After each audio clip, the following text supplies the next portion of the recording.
Thanks for staying with Citizen Weekend. My name is Lillian Muli. Our topic of discussion tonight, the rise in the death and disappearance of university students in Kenya. Important to note is that there is no national data on missing persons or any related database to speak of. Here now is a look at the growing number of university students who have died under mysterious circumstances in the recent past. Now, starting very recently with May 2018, just this month, the University of Nairobi law student that you see on your screens went missing 2 weeks ago in Kasarani, Nairobi. He was found dead in Mombasa. The body of 25-year-old Dennis Munene, who went missing on the 9th of May, was found lying at the Coast General Hospital mortuary. And let's move on. We also have reports of Edmond Ruto of Egerton University, Nakuru, stabbing his girlfriend to death before attempting suicide in February. During investigations, it emerged that his girlfriend, Cynthia Chelagat, had repeatedly complained to her friends that her relationship with Ruto was troubled. Cynthia Chelagat died, and her landlord said there had been frequent scuffles between the two. Let's proceed. 2018 of this year, of March this year, Evans Njoroge, Secretary General of Meru University of Science and Technology Student Association, was gunned down at close range as he attempted to flee from police. He was leading a demonstration to protest against exorbitant tuition fees. Let's proceed. And on December 2017, Diane Mumbi, missing multimedia university student, was found dead in December after a month-long search. She was found in a lodging and is believed to have been poisoned. In the same year, that's August 2017, a 21-year-old university student who went missing together with her boyfriend during a hiking expedition in Mount Kenya close to a year ago was found dead. Her name, Yvonne Mwendwa. She was found in Mount Kenya forest by game wardens on ending an 11-month search. She was a student at Kirinyaga Technical University. And I'll read two more for you. April 2016, a former 24-year-old Moi University student, Shukri Mohammed, went missing from his mother's home in Katembo Estate, Nakuru town at around 8:35 a.m. His body was recovered by police officers, dumped in a river in Oldonyo, Sabuk on the 8th of April. And finally, Jack Odwor Tado, a 30-year-old, and Jason Nyamwanda, 22-year-old, who were second-year students at the university, with Odwor pursuing a parallel course in veterinary medicine at Kabete campus, while Nyamwanda was a medical student at Chiromo campus. They disappeared in the year 2012. All those are university students, first reported missing and later found dead. My guests in studio tonight, I'll start from this end, and I'm joined by Catherine Mutundu. She's a sociologist. I'm also joined by Marianne Mandy, who is a student at Daystar University, and also with us is security expert Mwendwa Binjiwe. Good evening, and thanks for joining us. I'll start with you, Catherine. Yes. You know, we've seen a rise in the disappearances, first the disappearances and then the confirmed deaths of these university students. Yes. Yeah. What do you think is the cause? Thank you. We are happy to be here. We are happy to talk about this topic that is now a national disaster. In fact, it should be declared a national disaster. A long time ago, Muli, it was a lot, we had a lot of pride going to the university. And you became famous when you are admitted to a university, and it was the best place you could be. Now it's turning out like it is a death trap for our students and our children. And we should ask ourselves why. There are so many reasons that could be resorting to what we are seeing today. One of it, I look at it as a state of hopelessness on our students. And mostly is the change of system from the old system of university to the current one, where you moved from secondary school, you went to a university, you are taken care of, you had food, you had dormitory, you had everything. You only had to go to class. I'm talking about our time and a bit after that. But now we are having a situation where you are coming from school and you are being left on your own. You are being left to cook for yourself, to look for rent, to stay on your own. It's like coming from a very secure place and you are thrown into a den of lions, so to speak. So that kind of change could bring a lot of hopelessness to somebody who is not used to it. And also the mind might not be able to process that from being cooked for, you are now cooking for yourself. Maybe you have never even cooked. Now you have house girls and house boys. Maybe you have never cooked in your lifetime. Or even if you cooked, it was not to that level.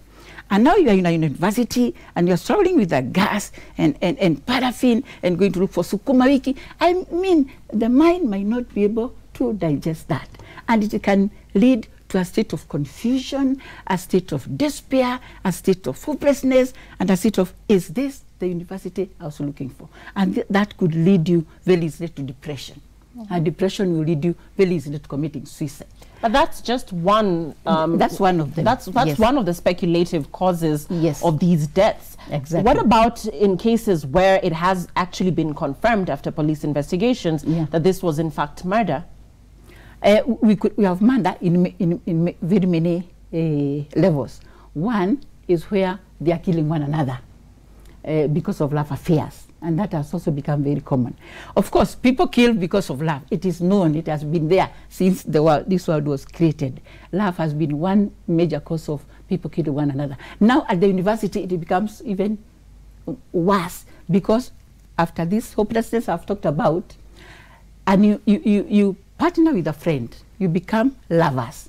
You are desperate, but you have found somebody to love. So this is the only person you rely on. Your whole life is on this person. So if there are signs that this person who gives you a shoulder to lean on, because the world is so cruel around you, I've talked about it, you are cooking for yourself, you are looking for rent for yourself, your parents are not even affording the fee, but you have found somebody who gives you a shoulder to lean on. If this person shows signs of leaving you, you become what we call, you develop somebody we call temporary insanity. You see, now the world is completely against you, and the chances of killing yourself and the spouse are very, very high. Not because you want, but because you have been pushed into that. Nothing is left for you. The parents are very far in the village. Here in the university, nobody cares for you. It's each to his own, and God for us. So the only person now who cares for you is now wants to go away, either because he has found somebody to support him in this chaos, or somebody better off than you. Right. When you think now he's leaving you, you can kill yourself and the person very, very easily, just like that. Marianne, you're a university student. Yes. And you interact with your friends, both in your respective campus, as well as others in other campuses as well. Speak to us, on exactly what is happening within these campus corridors and campus cafeterias and dormitories, and indeed in your social circles as university students, and what people are saying could be behind these mysterious disappearances and deaths. I feel like it's just what she's saying. We're all from different cultures, we're coming from different backgrounds, different religions, different mindsets, and so many things are happening all at once. And I feel like when you move from high school, the 844 system has a fixed routine where everyone knows where everyone is, the teacher knows where everyone is, and you're moving into this world where everything, no one cares, everything is new, everyone is minding their own business, everyone is thinking, how will I get food tomorrow, how will I pay rent, how you get? So everything is new and it's different, and that's what's happening in people's minds, and it's hard to keep track. Is my friend doing okay? Because I have to think, am I doing okay in the beginning, And there's also conversations, there's also people who are coming from so far. They're moving from a rural area to an urban center. Nairobi is metropolitan, and the parents are the families are not checking up on them. They're not calling them, or they're calling them very less. They're lonely.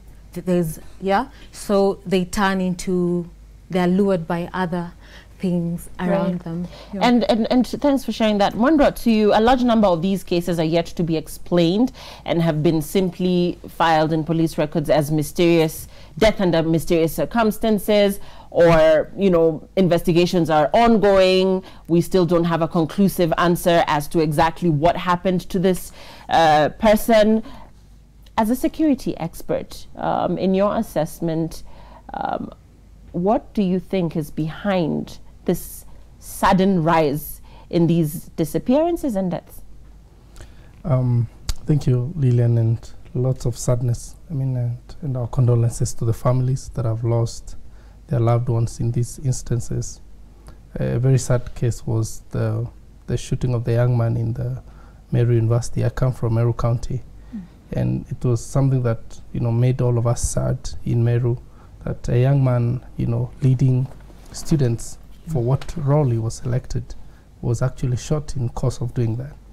However, I would urge the police to speed up the investigations that really follow this death, so that, as Lillian, you started this show by saying, we do not have a national, like a national data, a national statistical analysis of how these deaths happen, what's the frequency, what are the causes, what you can do about it. Because even as our fellow panelist said, the student from Daystar, they come to the universities and they are suddenly bombarded by this life. I'm thinking, why don't we, even after such a police investigation, have a course even inserted in the last year of the high school that prepares them to transit into the world? I come from the military, and many years after I left the military, today I hear that the military actually prepare those that are retiring, because they can see in your files who's about to retire in a year's time. They start to put them through a post-military life kind of a training, and the sociologists can tell us about that more. So that from the police conclusions of such investigations, we could tell. But again, we have the unfortunate situation, Lillian, where in this country, even when a normal, I mean, not a normal, there's none that is normal, when a murder case happens or someone's life is taken, it's so difficult even to figure out from investigations what happened. Even a very obvious case, like the universities. The other case that was very sad to us, especially men, was this young man in Chuka University who hung himself because his lover left him. And like our sister, the sociologist, said, I mean, for us men, we were left wondering what is happening to our young men. We need to teach our young men that you will have a woman and she could leave you and you're still a young man. And most of us have married. Today, I'm married to the woman I loved later in my life, not necessarily the one I loved earlier in my life. So these young men in our universities need this kind of trainings. But however, these conclusions can come from a sociological, I mean, from the social department of the police. Because the police is not just about killing a criminal, arresting someone, arraigning them in court. The police should also have a, that's why in developed countries like the United States, you hear of police department. Lillian, to add to the statistics, is actually my own nephew who we don't know if he was murdered or killed himself in the United States in the month of April in Texas Tech University. Is related to me through my wife. So the young man, you know, went for a morning run and he was found dead. Now his family has offered $20,000. It's in posters in Lubbock County in the United States to try and figure out how Kimo, my nephew, was killed. But again, out there the police are very aggressive about it. I keep calling my friends in the US in that county to find out what are you doing about it. They put this all over the city and they're saying, please give us the info. But the police are trying to piece this together so they can help the society. So our police need to tell us, we have found from the cases that have happened, these are the causes, this is what we can do. Then this can be put in books by sociologists like these ones, and we can use this information. Which brings me to the question, Catherine, whether our law enforcement agencies are doing enough. I would imagine the pain. I mean, I can't imagine the pain that a parent right now who is not aware or who does not know where their child is going through. And then the point of reference, which would be the police station, simply tells you to wait and wait and wait until you're later told that your child's body is at the city mortuary or at a certain mortuary, and there is no explanation whatsoever about what it is that could have gone wrong. Now, the two of you say that this is probably something that is going on within the student, culture shock, which leads then to suicide or, you know, relational drama that could lead to murder between these two persons that are in a relationship. But what if there's something else? What if there's some other sort of foul play that could be behind these disappearances and these killings, quote unquote? The answers that the police are giving parents are not sufficient. A lot of it, like I said, is left under death under mysterious circumstances. Could there be something else that could be leading to these deaths?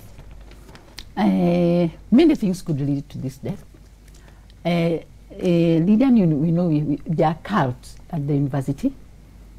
We must admit that they are there.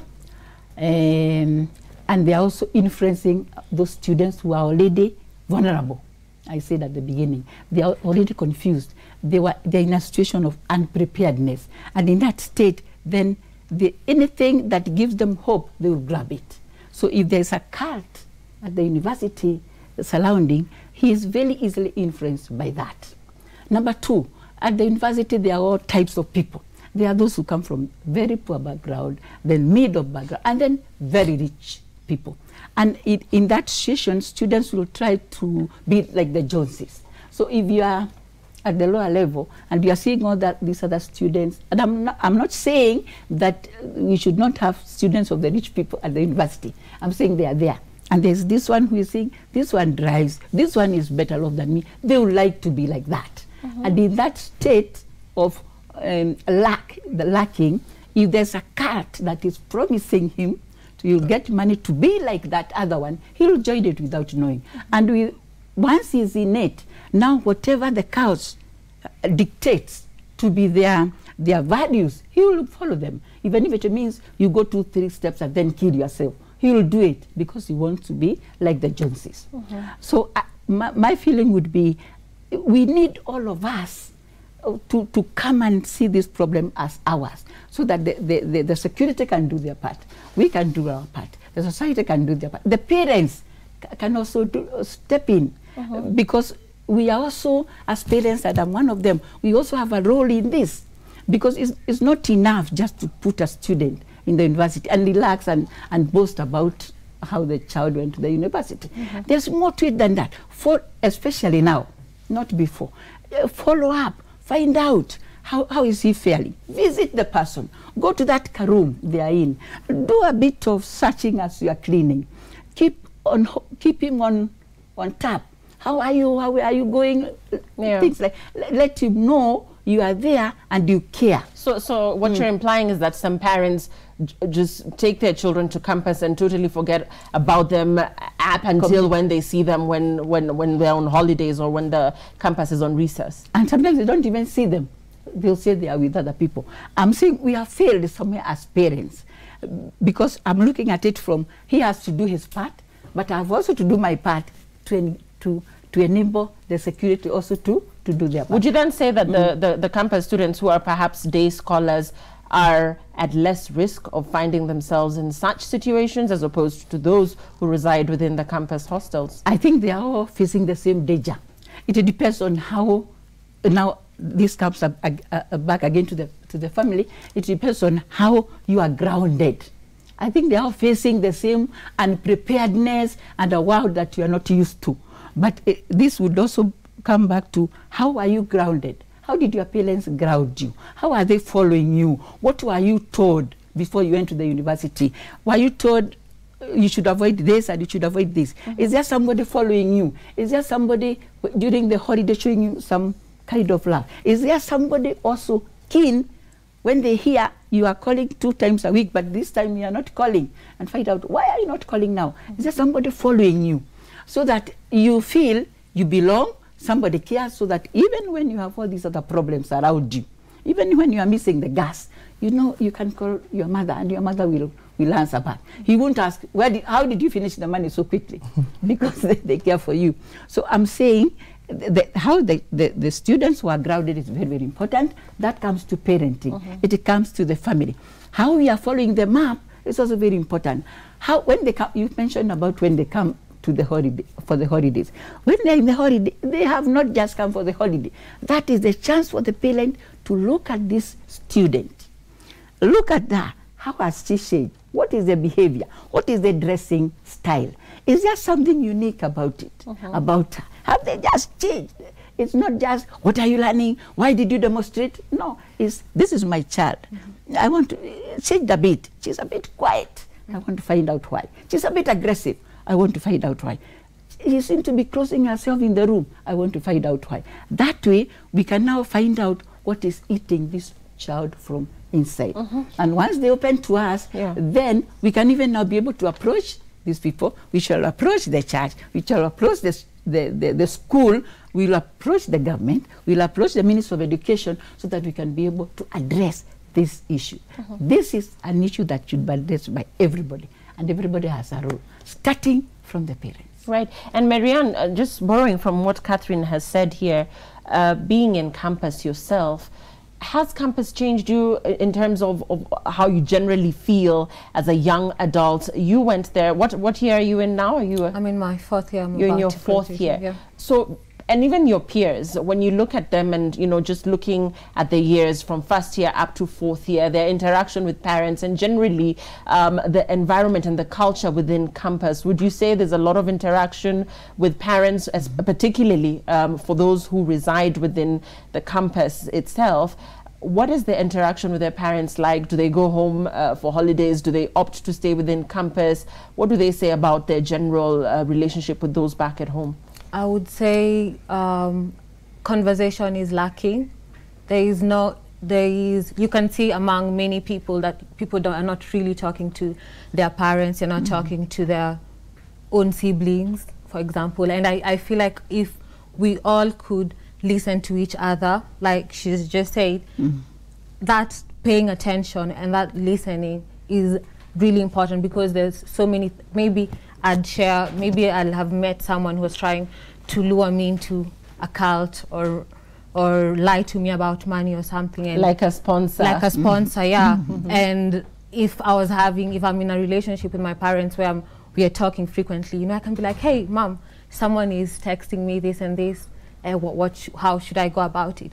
But I feel like people are not talking, and that's what is leading to that, situation. The cohabiting, before I come to Mwendwa, the cohabiting in terms of the relationships that you have within campus, and I'm not just talking about Daystar itself, but I'm talking about campuses in general. How involved is the campus administration in terms of who is cohabiting with who? Is this just something that you guys do at free will? Is it monitored? Are you actually in a situation where it is not allowed and you're strictly not supposed to cohabit within the campus residence? I feel like personally in our institution we're not allowed to do that, but I feel like in public institutions, who cares? Like, you've paid fee, you're coming here, no one is really following up on who you're living with or who you're dating, or that's so how I feel. Somebody here is saying, my son was told by dad to wash utensils. He refused and ran away.